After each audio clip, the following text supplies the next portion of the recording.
Mimi Mwinyi Talib Haji naapa kwamba nitakuwa mwaminifu kwa Zanzibar na kuitumikia kwa moyo wangu wote, na kwamba nitaihifadhi, nitailinda, nitaitii na kuitetea katiba ya Zanzibar na katiba ya Jamhuri ya Muungano wa Tanzania pamoja na watu wake wote kwa mujibu wa sheria iliyowekwa, na kuomba Mwenyezi Mungu unisaidie. Mimi Mwinyi Talib Haji naapa kwamba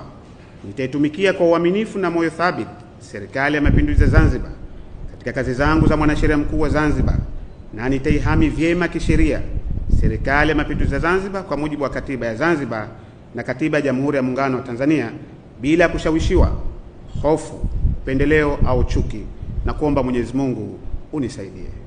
Mimi Mwinyi Talib Haji naapa kwamba katika utekelezaji wa kazi zangu za mwanasheria mkuu wa Zanzibar, kwa vyovyote vile